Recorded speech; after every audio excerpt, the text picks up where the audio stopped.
клинику обратился молодой человек с МРТ. На МРТ была выявлена опухоль головного мозга.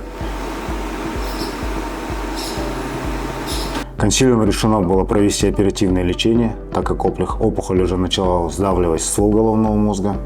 Больной был госпитализирован в Национальный центр нейрохирургии, подготовлен к операции.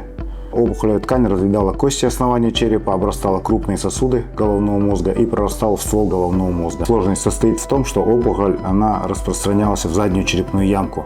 Обычно удаление таких опухолей производится путем трепанации сзади затылочной кости. Но так как опухолевая ткань располагалась спереди ствола головного мозга, сзади было ее невозможно достать из классического доступа. Поэтому нам пришлось рискнуть и провести трансназальное удаление, то есть трепанировать скат затылочной кости через нос, то есть спереди.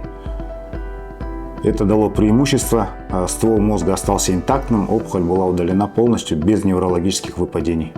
Даже в нашем центре мы сделали всего около 50 таких операций. Данные операции вообще во всем мире производятся только в лучших нейрохирургических клиниках Европы, Японии и США.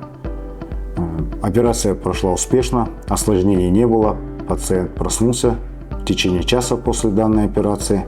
Сейчас находится в палате, активизирован, ходит, неврологических выпадений нет, головные боли прошли. Чувствует себя хорошо, готовится на выписку.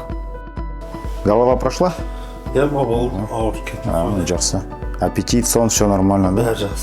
Ну хорошо. Не сморкаться, не наклоняться, не тужиться, желательно 2 месяца. Потому что басаштық мұрын арқылы, поэтому аккуратно.